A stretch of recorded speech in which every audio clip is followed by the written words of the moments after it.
every once in a while, you meet a master teacher, and whatever that person says stays with you for your life. And that's what happened to me when I met Ram Dass. Let me tell you how it happened. But first, let me announce that on Sunday, this amazing man, this amazing spirit, this amazing teacher passed on at the age of 88. He was in Maui. He hadn't been well the last few days. And from what I gather, the transition was the way he expected it to be, peaceful and with loving people around him. So let me tell you how my saga with Ram Dass began and why I'm talking about him and leadership today. He taught me so much. Years ago, we started a program called Studies in the New Therapies. We wanted to bring all the leading edge people who were teaching all the different ways of being. With my background as a psychologist, I knew there was something missing, something more that needed to be added to what we were doing besides talking. And Ram Dass was an example of out of the box thinking, if you will. So a friend of mine knew him and said, well, call and see if he'll come teach. And she gave me a phone number. I dialed the phone number thinking Ram Dass was pretty famous even back 20 years ago. He's been famous since the 60s and 70s. And I sat there waiting to see who was going to answer, his assistant, a secretary, somebody who would answer. And a very charming voice said, hello. And I said, may I speak with Ram Dass? And he said, speaking. And I went, how come you answer your own phone? And he started laughing and he said, I just got back to the States and I'm at my father's place and I answered the phone. So we talked about what I really wanted, which for him to fly east to Philadelphia to be at our center and teach. And we wanted him to be one of the first teachers because we knew that if we could tell people Ram Dass is doing this, they would say, well, if he's doing it, it's okay, we'll do it. So I told him how I wanted things to be. And he said, oh, Sylvia, I'm going on a 70-city speaking tour. And I got quiet thinking, oh, there's no way he's going to be able to join us. And in that moment of quiet, of silence, I just sort of said, oh, maybe, maybe, maybe. And then he said, you know what? Your cause is good. What are the dates in February? I'll move things around. And he did. So what happened was he came, he taught at our center with a group of professionals in the helping professions. We then set up an evening for the public to come and listen to him, which was spectacular. But we also set up a program with a mental health institute so he could talk about new perspectives even there in a more traditional setting. And the story I want to tell you is kind of interesting was we were driving from our home over to the mental health center and he was being quiet and kind of going over in his mind what he was going to say. And then he turned to me, he said, I'm going to tell you a little trick. He said, if these people get too academic and get too stuck in their heads, which often, professionals do, he said, just notice, I'm going to take off my shoes. He had on kind of loafers that you could just slide out of. And he said, I'm going to sit in lotus style in the chair. He said, that should be, Sylvia's words, a pattern interrupt that will make a big difference. So we went and he was introduced. I was sitting, Herb and I, my husband and I were sitting on the first row watching. There were several hundred people in the room. And there were lots of challenging questions being sent Ram Dass's way. The esteemed Harvard professor who went to India, who had a beard and was doing meditation and had done LSD, was being challenged by people in his same area.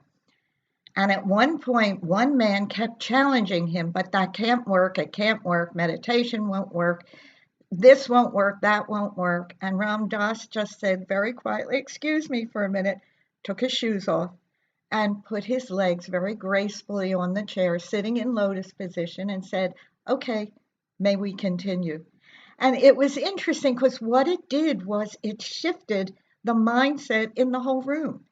people didn't know what to do at that point with this man sitting with his shoes off, having been being interviewed on a stage.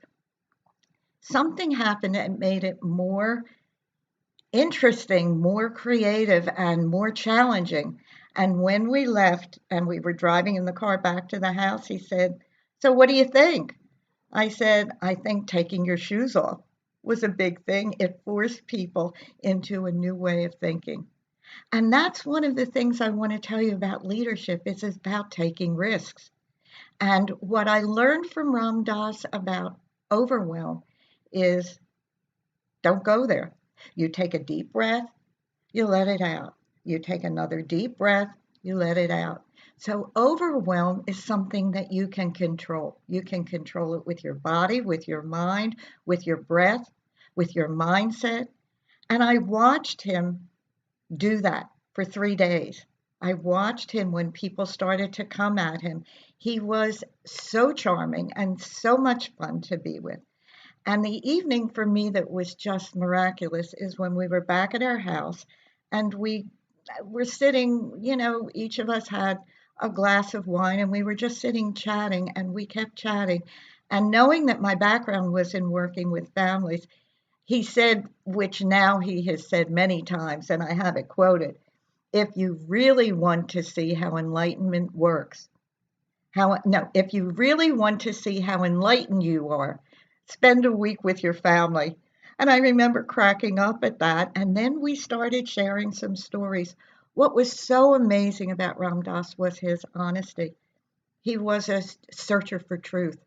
So we talked, and I will not share this, but we talked a little bit about his family, about his relationship with his mother, which he's written about, that was very close, and with his father, that was a little less close, and with his brothers, and how it was when he left Harvard and the super achiever good boy really had to make changes. And he told a story again. This is one that he talks about when he came back from India and his father had come to the airport to pick him up, and there was a limo there ready to take him back. And he gets off of the plane with his scruffy beard and his white robes. And his father looked around, looked at him, and said, "Hurry up and get in the car." So he had his challenges, as we all do. He had his self doubts, as we all do.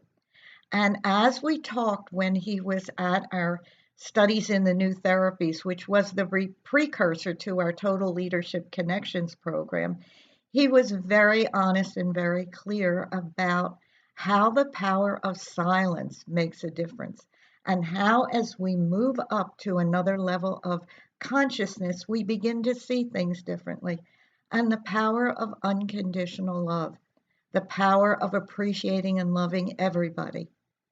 When he taught at the center, there were about 40 professionals that were in a year-long program with us.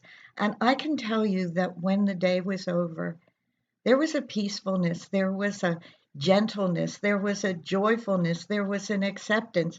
And here's his definition of consciousness, which I love. It's consciousness equals energy, love, awareness, light, wisdom, beauty, truth, purity. It's all the same trip. So pick the direction you want to go and start to practice it. And when you start to feel self-doubt, know that everybody on the planet feels that at some point. But keep going in the way that you are planning to. Keep going to break that, to get the inner critic out of you. We all have it. We'll have it forever. But we can, like a wild horse, we can tame it. We can tame it. And the other thing he said, and I do want to leave you with this for the holidays and every day, and is that institutions, there's a quote from Ram Dass, institutions don't change the world in fundamental ways.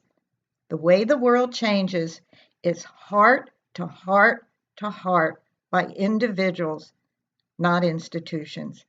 His legacy is a big one. If you don't know him, Google him, read his books. They're all wonderful. He was an incredible, amazing man, and I feel so grateful that he was in my life, not just for those few days he was with us, but forever through his books and podcasts and his beauty.